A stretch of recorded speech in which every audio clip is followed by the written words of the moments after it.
오늘은 요셉의 삶을 고난이라는 창을 통해서 함께 여러분과 나누기를 원합니다.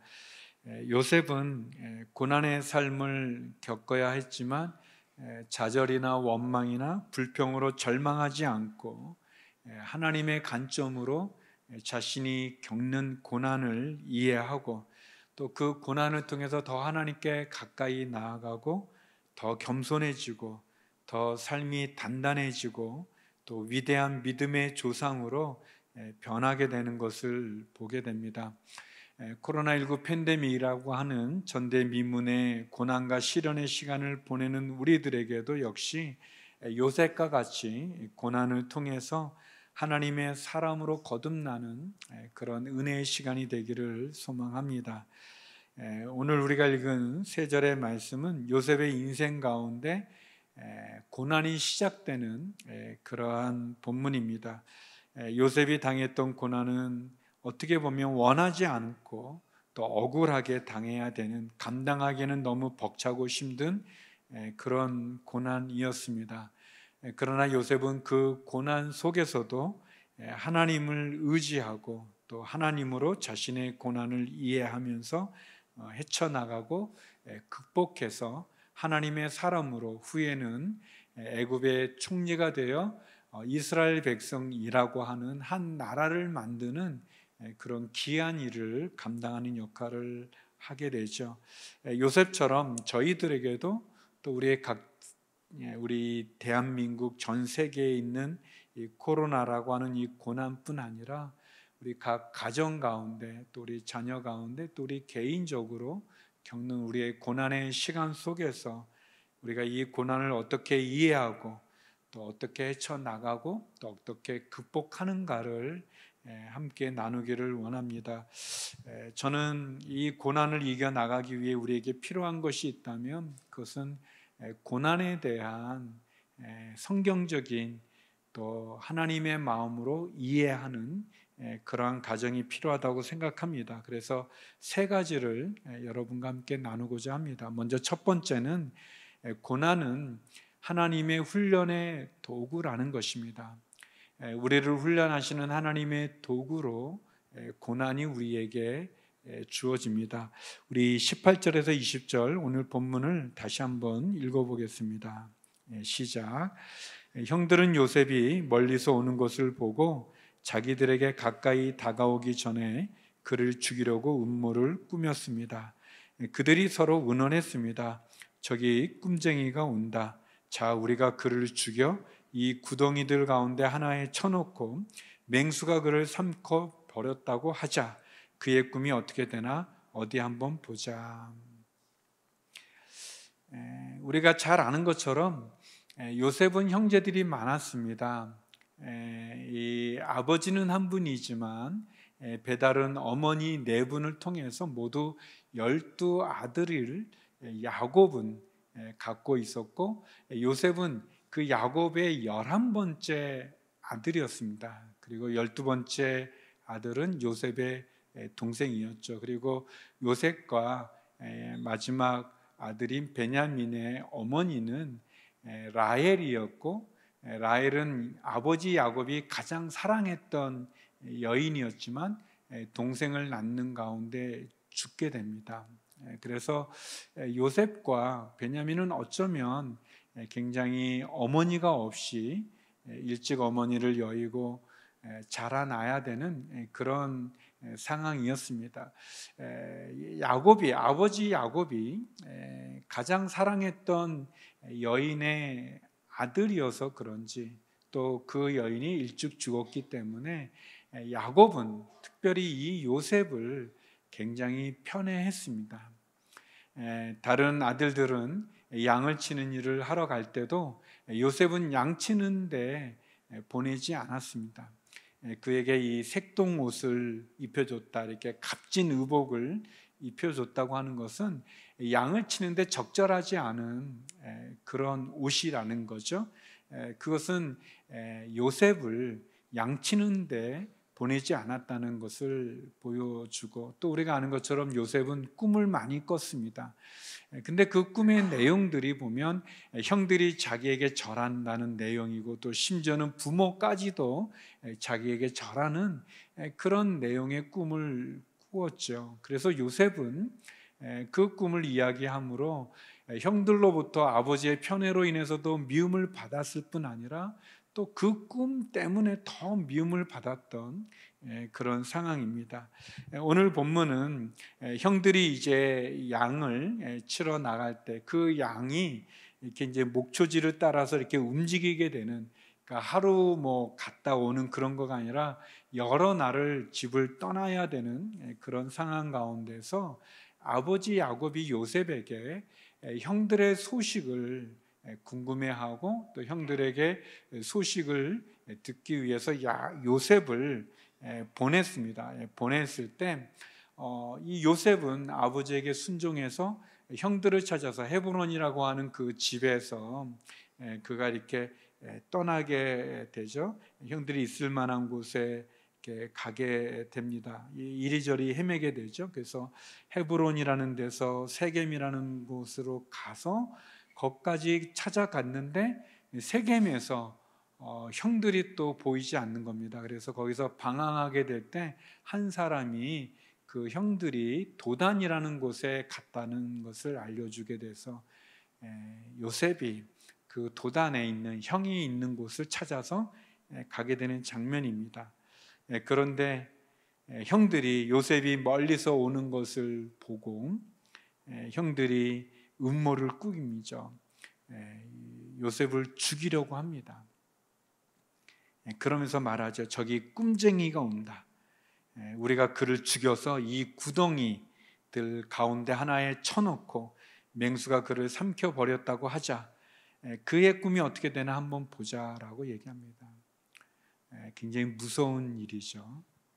형들이 멀리서 요셉이 오는 것을 보고 그 동생을 죽이려고 음모를 꾸미고 있습니다. 요셉이 얘기했던 그 꿈이 어떻게 되는가? 여기 이제 구덩이에 집어넣는다고 이렇게 얘기하는데요. 이 구덩이라는 것은 희망이 없는 장소를 말합니다. 우리가 지옥이라고 할 때 그 지옥을 하데스라는 말을 쓰는데, 그 하데스라는 단어의 뜻이 구덩이라는 그런 뜻입니다. 그러니까 이 구덩이라고 하는 것은 희망이 없는 곳, 구덩이는 그 죽음과 같은, 지옥과 같은, 우리가 저 요셉을 죽여서 구덩이에 집어넣자라고 얘기하죠. 그 단테의 신곡에도 보면, 지옥편에 보면 거기 입구에 그런 말이 써 있다고 합니다. 이곳에 들어가는 자는 일체의 희망을 버려라 라고 이렇게 얘기하고 있죠.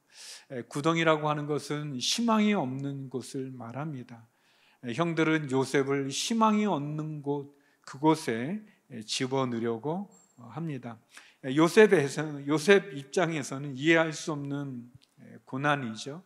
이해할 수 없는 고통이죠. 또 상처죠. 무엇보다 형들이 자기를 죽이려고 한다는 것은 너무너무 큰일 아니겠습니까?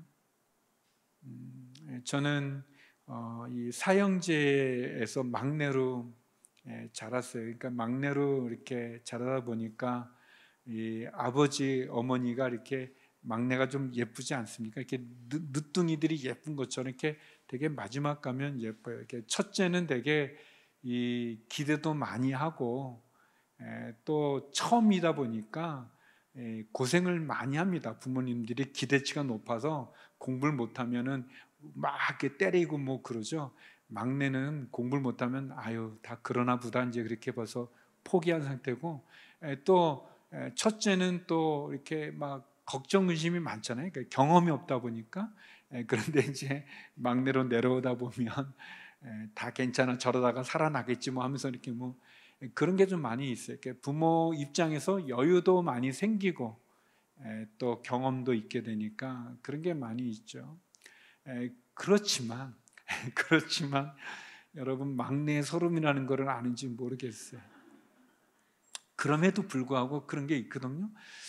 근데 또 이제 그 형제들 간에 다 그렇죠. 뭐 첫째는 첫째대로의 어려움이 있고, 또 뭐 마지막은 또 마지막 막내로의 또 어려움도 있고 또 중간은 또 중간대로의 또 서러움이 다 있어요. 다 어려운 거죠. 오늘 본문에 나오는 요셉이 그 형들을 찾아서 헤브론에서 세겜에서 도단까지 먼 길을 왔는데 형들을 만났는데 형들이 자기를 죽이려고 달려들어서 그 옷을 찢고 요셉을 구덩이에 집어넣는 고난을 겪게 됩니다. 요셉은 받아들일 수 없는 고통이죠. 고난이죠. 이해할 수 없는 고난입니다. 그런데 놀라운 것은 요셉의 인생에서 이제 고난이 시작되는 거예요.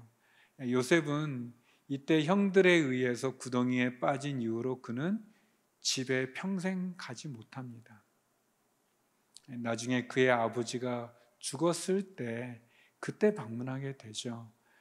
요셉의 인생의 삶 속에 큰 고난이 시작되는 이 시작이 이 장면인데, 그런데 이 고난이 하나님께서 요셉을 훈련시키는 시작이라는 것입니다. 고난을 통해서 요셉은 하나님의 훈련의 과정에 들어가게 되는 거죠. 성도 여러분, 우리가 고난을 받는다면 그 고난이 이해할 수 없는 고난이라면, 받아들이기 어려운 고난이라면 기억하십시오. 고난은 하나님의 훈련의 도구라는 사실을 기억하시기 바랍니다. 시편 기자가 이런 고백을 합니다. 시편 119편 67절 71절인데요. 내가 고난을 받기 전에는 방황했는데 이제는 주의 말씀을 지킵니다. 내가 고난을 받는 것이 내게는 잘된 일입니다. 이는 내가 주의 율례를 배우게 되기 때문입니다. 그런 고백을 했어요. 성도 여러분, 고난은 우리로 하여금 하나님을 만나게 합니다. 고난은 우리로 하여금 하나님의 말씀에 귀를 기울이게 됩니다. 고난은 하나님의 훈련의 도구면서 하나님이 우리를 인도하시는 은혜의 서곡이 됩니다. 우리가 고난당할 때 하나님을 보게 되고, 우리가 고난당하기 전에는 보이지 않았던 하나님을 찾게 되고, 들리지 않았던 하나님의 음성을 듣게 되는 거죠. 목사님 기도처럼 우리가 고난이라고 하는 하나님의 훈련의 도구를 통해서 겸손해지고, 그리고 비로소 우리가 고난이라고 하는 하나님의 훈련을 통해 방황을 그치고 비로소 하나님의 말씀에 귀를 기울이게 되는 것이죠. 여러분, 그 오페라를 이렇게 들으러 가면 오페라에는 서곡이 다 있어요. 오페라에 서곡이 있습니다. 그런데 이제 그 서곡의 부분이 또 확장된 게 나중에 이제 심포니가 되기도 하는데, 이제 오페라를 이제 감상하러 이렇게 가 보면 그 이제 오케스트라가 있는데, 그 오페라가 시작되기 전에 먼저 이 오케스트라가 이렇게 연주하는 그런 짧은 곡이에요. 그런데 이제 다는 아니지만 이제 보통의 경우 그 서곡이, 오페라의 서곡이 굉장히 큽니다. 이렇게 그 소리가 커요. 이렇게 막 이게 좀 이렇게. 근데 이제 제가 이렇게 읽은 글 중에 보니까 그 오페라가 이제 사람들이 노래를 부르는 거잖아요. 노래를 부르는데 이 사람들이, 관중들이, 관객들이 시끄러운 거에 이제 들어가면, 여러분도 가보면 좀 막 시끄럽게 막 하니까 이게 노래를 부르는데 조용해야 되는데 이제 시끄럽게 이제 막 떠들고 있으니까 그 서곡을 통해서 꽝꽝꽝꽝 막 이렇게 해가지고 떠드는 사람들이 이제 시작하나 보다, 이게 조용히 있습니다. 그래서 따다막 하다 땅 하다 이제 무대에서 이제 그 가수가 나와서 노래 부를 때 이제 듣게 되는.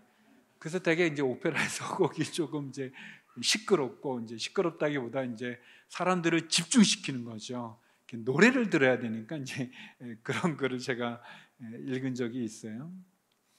어떻게 보면 고난이라는 폭풍, 풍나, 비바람, 거센 그 고난, 고통은 우리로 하여금 조용히 잠잠히 하나님을 주목하고 하나님의 말씀을 바라보게 하는 그런 훈련의 도구인 것을 기억하시기 바랍니다. 두 번째, 고난의 의미가 있다면 그것은 하나님의 섭리의 손길이라는 겁니다. 하나님의 섭리의 손길. 우리 23절, 24절 말씀 같이 한번 읽어보겠습니다. 시작. 요셉이 자기 형제들에게 이르렀을 때 그들이 요셉의 옷, 곧 그가 입은 귀한 옷을 벗기고 그를 잡아서 구덩이에 던져 넣었습니다. 그것은 마른 구덩이라 안에 물이 없었습니다. 형제들은 아버지 야곱이 요셉에게 맞춰준 귀한 옷, 색동옷, 값비싼 옷이죠. 자기들과는 신분이 다른 것처럼 보여줬던, 자기들과는 다른 편애, 그 아버지의 편애의 상징인 그 옷을 벗기고 요셉을 구덩이에 집어넣습니다. 아주 고통스러운 거죠. 그런데 성경에 보니까 근데 그 구덩이가 다행히 마른 구덩이였다는 거예요. 물이 있는 우물이 아니라 마른 구덩이였어요. 만약 물이 있는 구덩이면 빠져서 바로 죽었을 텐데 마른 구덩이였습니다. 그리고 이후의 본문을 읽어보면 르우벤이 그 첫째죠, 장자가 르우벤이 죽이지 말고 그냥 구덩이에 넣어두자라고 제안을 합니다. 근데 르우벤의 마음에는 제일 큰 형인데 르우벤은 이 형제들이 요셉을 죽이려고 하는 것을 일단 막고 죽이진 못하게 만들고 나중에 구덩이에 빠져 있을 때 건져주려고 살려주려는 그런 마음이 형에게 있었어요. 그 장남에게 있었습니다. 그래서 죽이지 않고 구덩이에 넣었는데 마른 구덩이였고, 또 너무 감사한 것은, 감사하진 않는데 뭐냐면 그 구덩이에 있을 때 이 미디안 상인들이 아말 상인들이 이렇게 지나갑니다. 그래서 그 이스마엘 상인들이라고 말하는데 보통은 미디안 상인이라고 그러는데, 이스마엘의 상인들이 이 애굽으로 가는 이 상인들을 만나게 되는 거예요. 근데 유다라는 사람이 제안을 하는 거예요. 우리 요셉을 팔아 넘기자. 인신매매 원조 등장하는 장면입니다. 사람을 팔아 넘기는데 자기 동생을 팔아 넘기는, 근데 이름이 또 유다예요. 그래서 요셉의 삶이 예수님하고 굉장히 많이 비교돼서 비슷하게 되는데, 예수님을 팔아 넘겼던 제자 이름도 유다잖아요.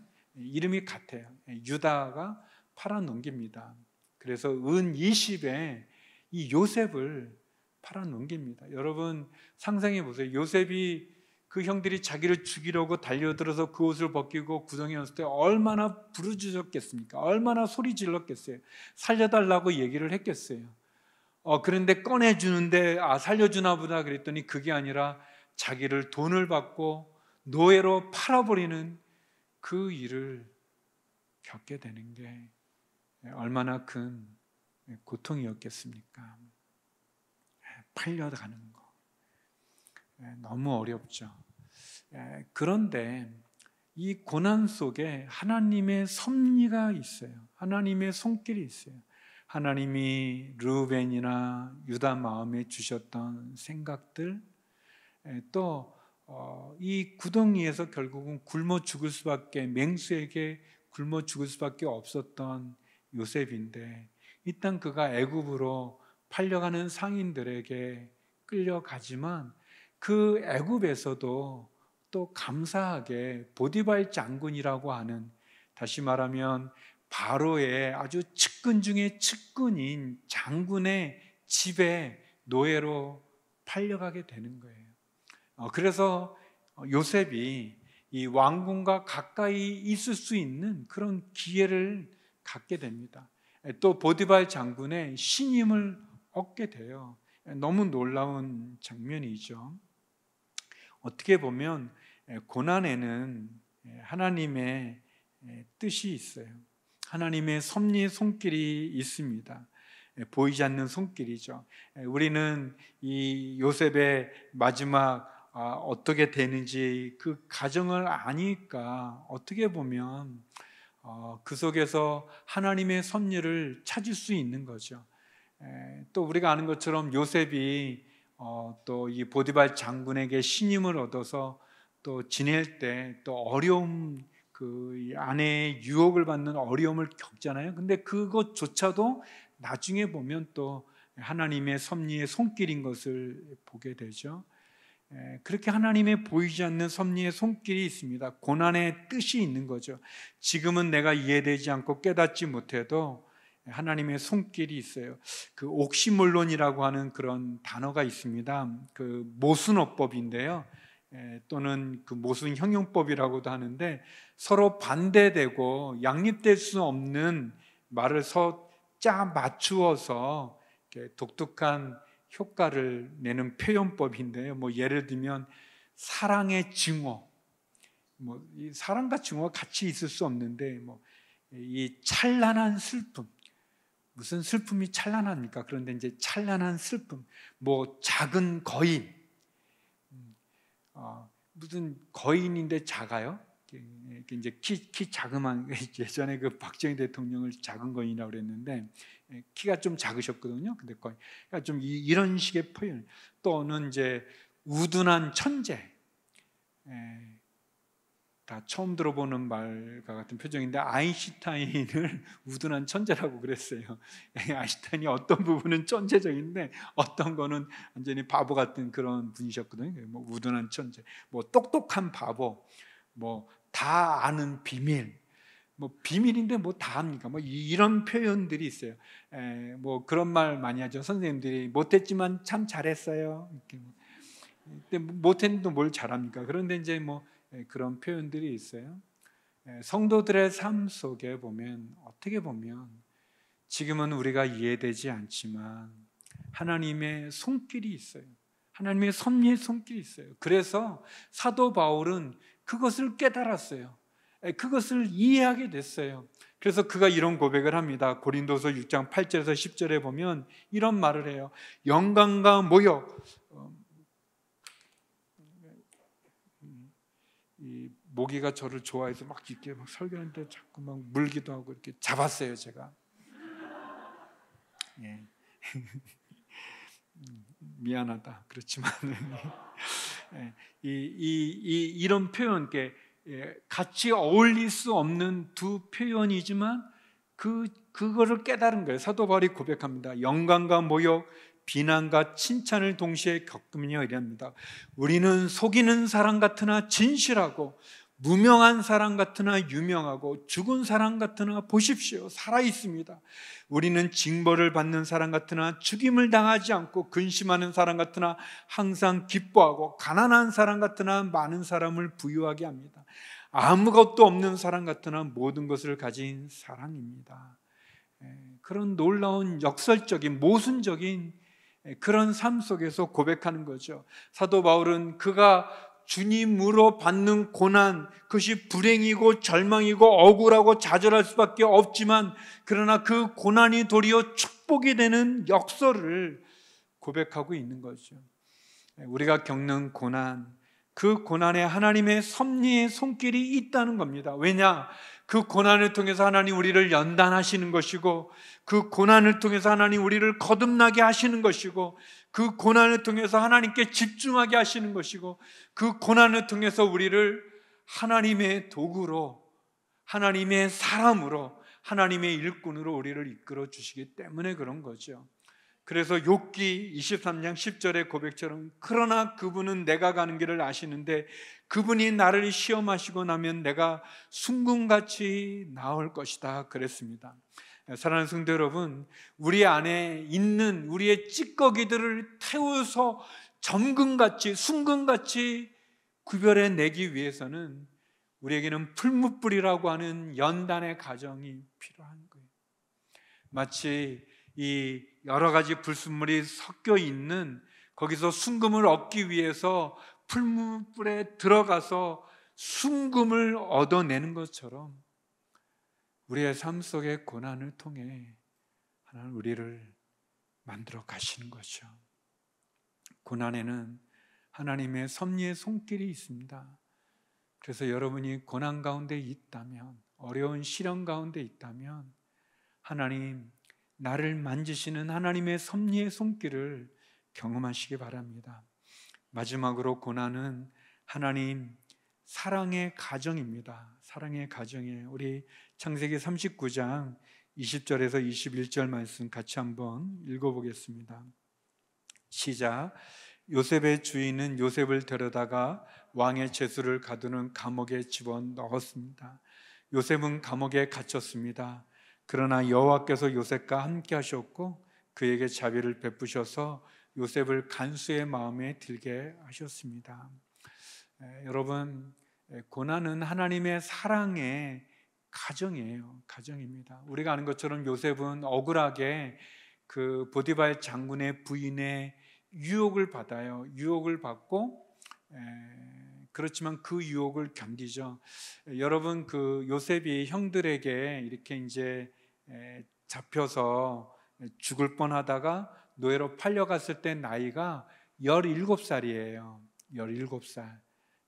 청소년의 나이죠. 17살에 잡혀가거든요. 그리고 그의 동생이 낳았을 때 어머니가 돌아가셔요. 그러니까 이제 요셉으로 보면 요셉이 굉장히 이렇게 힘든 시간을 갖는 거죠. 또 특별히 어떻게 보면 그 요셉이 이제 이 감옥에 갇히기 전에 그 나이가 이렇게 추측해 보면 13년 정도의 시간이 지나가는데 30살에 이제 애굽의 총리가 되거든요. 그 감옥에서 2년을 있어요.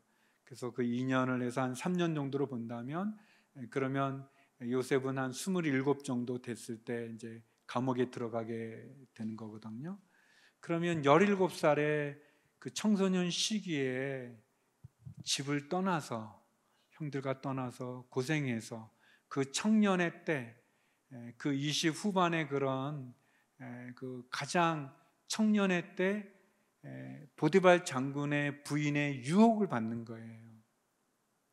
그러니까 그 유혹이 결코 쉽지 않은 거예요.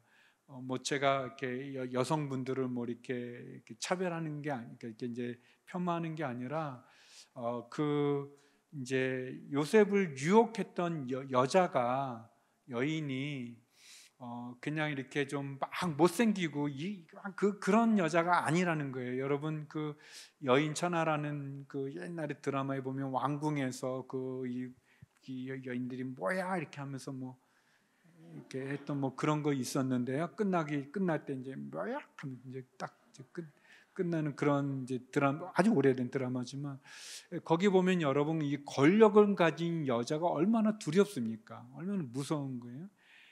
요셉을 유혹했던 여자는 권력이 있는 여자고 또 여러분 그 화장술, 세계적으로 화장술이 가장 발달한 나라가 이집트예요. 그 파라오나 그 여러분들 그 뭐 보면 그 피라미드에서 이렇게 나온 부장품들 보면 그러니까 이 여인이 또 이 유혹하려는 여인이니까 또 얼마나 막 그렇게 했겠어요. 그런 데다가 요셉의 상황은 어렸을 때 엄마를 잃어버리고 오랜 기간 그 엄마의 그걸 떠나고 또 그 나이가 또 청년의 가장 피가 끓는 청년의 그때 그 권세를 가지고 아름답게 한 그 여인의 유혹을 견디는 건 그거는 굉장히 쉽지 않은 일이에요. 뭐 나는 그런데 뭐 나도 요셉처럼 이렇게 그럴 수 있어 그렇게 쉽게 말할 수가 없습니다. 사실 그런 상황에서 요셉은 그것을 지킨 거예요. 순결을 지키고 그 주인에 대한 충성을 지킨 거고 보디발 장군에 대한 충성을 지키고 신의를 지킨 거고 하나님 앞에 자기 믿음을 지킨 건데 결과가 뭐냐면 여기 나온 대로 주인이 자기 부인의 말을 듣고 요셉을 감옥에 집어넣지 않습니까? 그런데 놀라운 것은 그 감옥에 집어넣는데 그 감옥이 어느 감옥이냐?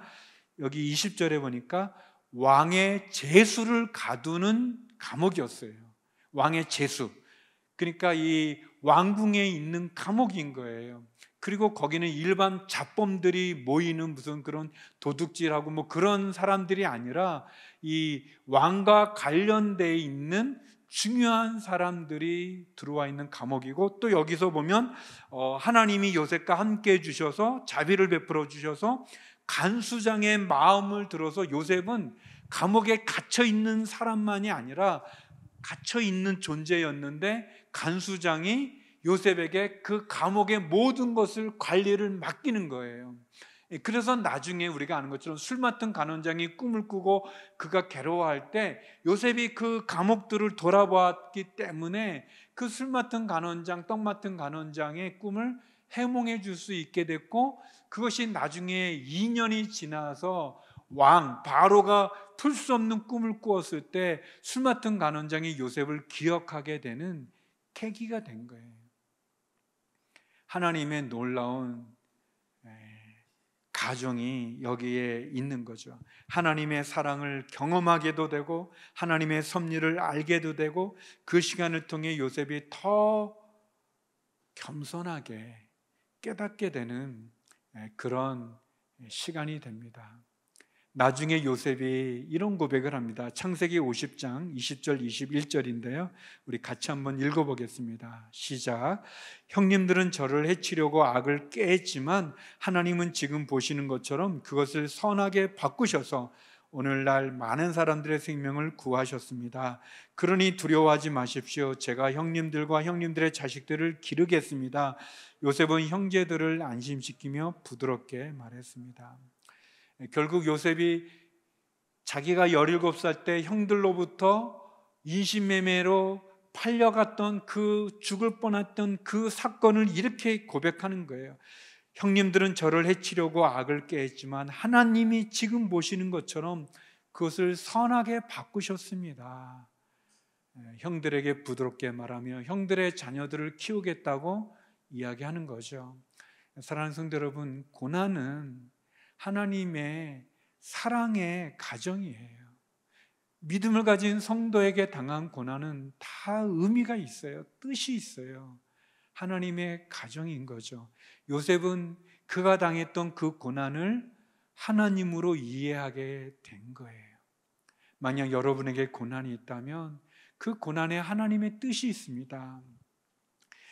제가 읽은 책 중에 살아온 기적, 살아갈 기적이라는 살아온 기적, 살아갈 기적이라는 그런 샘터에서 나온 그런 책이 있어요. 장영희 교수님이라고, 지금은 돌아가셨지만 장애가 있는 영문학자세요. 교수님이신데 번역을 참 잘하셨던 분이세요.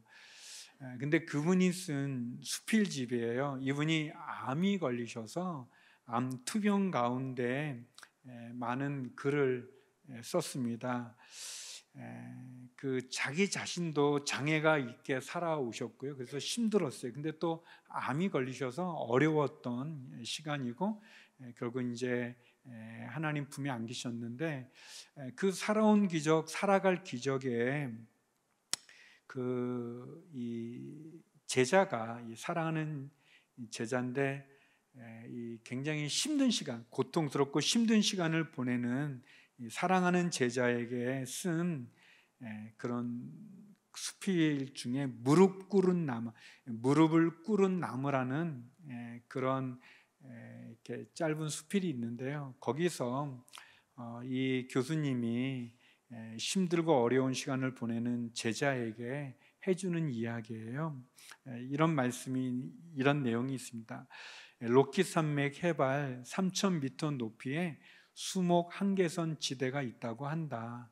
이 지대의 나무들은 너무나 매서운 바람 때문에 곱게 자라지 못하고 마치 사람이 무릎을 꿇고 있는 듯한 모습을 한 채 서 있단다. 눈보라가 얼마나 심한지 이 나무들은 생존을 위해 그야말로 무릎 꿇고 사는 삶을 배워야 했던 것이지.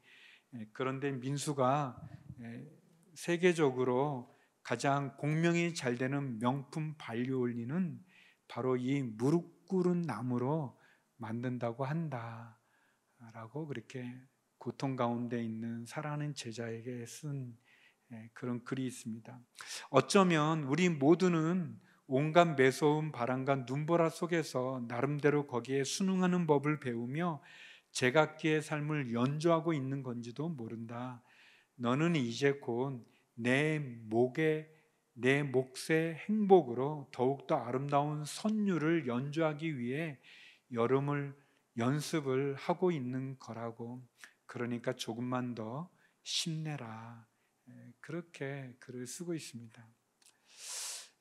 이 원의 용어 중에 추나철이라는 그런 용어가 있어요. 그것은 이 볼이나 밀들 같이 이렇게 월동성 작물, 이렇게 가을에 파종하고 겨울을 지나서 봄에 수확하는 그런 작물들은 이 겨울에 모진 이 바람과 이 추위를 견뎌야 되는데, 그래서 그게 안 됐다 싶어 가지고 만약에 이런 볼이나 밀을요 봄에 심잖아요. 그러면은 싹이 나지 않아요. 그래서 봄에 심을 경우에는 이 파종하기 전에 이 종자를 이 영도에서 이렇게 마이너스 4도 되는 저온에서 30일 정도 이렇게 처리한 후에 심어야만 그래야 이렇게 싹이 나는 그런 건데, 이 저온 처리를 하는 것을 추나 처리라고 이렇게 표현해요. 여러분들 우리 뭐 졸업식 때 이렇게 꽃들 하는데 이 꽃이 제때 피기 어렵잖아요. 제철이 아니면 피기 어려울 때 그 꽃을 빨리 피우려면 이 원예 시장 같은 데 가면 이 저온 이 냉장고들이 있어요. 저온 처리하는, 거기에 두면 꽃이 빨리 피는 그런 현상이 있는데요. 그런 게 다 이 추나철이라고 얘기합니다. 어떻게 보면 겨울이 지나가는 거 볼이나 밀 심는 거죠. 싹이 조금 났는데 마치 잔디 정도 자랐을 때 겨울을 놔야 돼요. 어떤 경우는 거기에다가 물을 뿌립니다. 겨울에. 그러면 다 얼지 않겠어요? 근데 그런 과정을 통해서 더 많은 싹을 피우는, 열매를 맺추는 그런 과정이 있습니다. 사랑하는 성도 여러분, 고난은 힘들어요. 고통스럽죠. 그러나 그 고난은 분명히 하나님의 훈련의 도구고 우리의 꿈을 피우고 열매를 맺기 위한 하나님의 섭리의 손길이고 하나님의 사랑의 가정입니다. 하나님의 뜻, 하나님의 계획을 신뢰하십시오. 요셉처럼 하나님으로 우리의 당한 고난을 이해하십시오. 무릎 꿇은 나무처럼 하나님의 사람으로 우리를 훈련시키는, 연습시키는, 더 아름다운 선율을 연주하기 위해 연습시키는 가정임을 기억하시고 하나님 안에서 이번 한 주간도 또 우리의 삶이 승리하는 그런 믿음이 되기를 주님의 이름으로 축원합니다. 기도하겠습니다. 거룩하신 아버지 하나님, 주의 은혜와 사랑에 감사하며 우리가 당한 고난이 요셉처럼 하나님 우리를 향한 하나님의 사랑의 가정임을, 하나님의 섭리의 손길임을, 그리고 하나님의 훈련의 도구임을 기억하고 믿음으로 신실한 하나님을 바라보며 다시 이겨낼 수 있는, 극복할 수 있는, 전진할 수 있는 한 주간이 우리의 믿음이 되게 하여 주시옵소서. 예수님 이름으로 기도드립니다. 아멘.